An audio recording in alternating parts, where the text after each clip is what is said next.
5 bulan berlalu, berikut ini update terbaru tentang polemik gelar Doktor Menteri ESDM Republik Indonesia, Bahlil Lahadalia.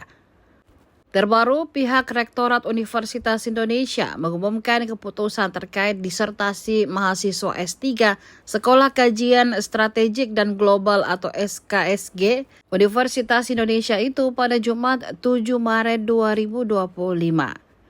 2 garis besar keputusan pihak UI. Yang pertama, sanksi berupa pembinaan terhadap Bahlil dan sejumlah pihak terkait. Pembinaan dalam hal ini termasuk meminta Bahlil memperbaiki disertasinya. Hal itu disampaikan oleh Rektor UI Heri Hermansyah dalam jumpa pers di ruang Senat FKUI Salemba, Jakarta Pusat. Heri mengatakan sanksi pembinaan itu diputuskan atas kesepakatan 4 organ UI, diantaranya Dewan Guru Besar, Majelis Wali Amanat, dan Senat Akademik Universitas dan Rektorat.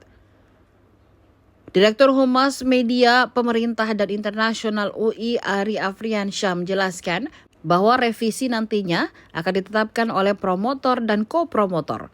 Selanjutnya, Bahlil wajib meminta maaf secara terbuka terkait kegaduhan dalam polemik gelar S3 itu. Untuk diketahui, Bahlil sebelumnya dinyatakan lulus dari program Doktor SKSG UI pada 16 Oktober 2024. Disertasinya berjudul Kebijakan, Kelembagaan, dan Tata Kelola Hilirisasi Nikel yang Berkeadilan dan Berkelanjutan di Indonesia. Kelulusannya menjadi sorotan publik lantaran menempuh studi S3 hanya dalam waktu 20 bulan sejak terdaftar sebagai mahasiswa pada Februari 2023. Setelah polemik disertasi Bahlil Lahadalia muncul dan menjadi sorotan publik, gelar doktor Ketua Umum Golkar itu ditangguhkan oleh UI. Penangguhan itu dilakukan pada November 2024 silam berdasarkan hasil rapat 4 organ UI.